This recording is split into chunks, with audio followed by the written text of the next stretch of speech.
Local body elections సంబంధించిన దాంట్లో అనేక మంది వివిధ సెక్టార్ల నుంచి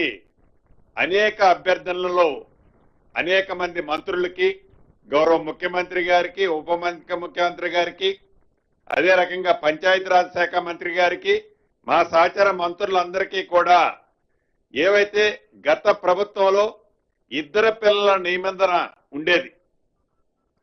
ఇద్దరు పిల్లల కంటే ఎక్కువగా ఉంటే లోకల్ బాడీలో అది ఎంపీటీసీ కానీ, జెడ్పీటీసీ కానీ, వార్డు మెంబర్ కానీ, సర్పంచ్ కానీ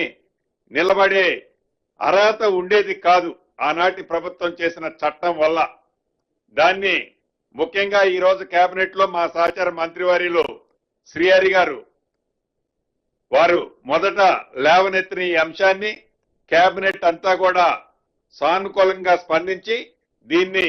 ఈ నిబంధనని ఎత్తేయాలని రాష్ట్ర ప్రభుత్వం ఈరోజు కేబినెట్ నిర్ణయం తీసుకోవడం జరిగింది.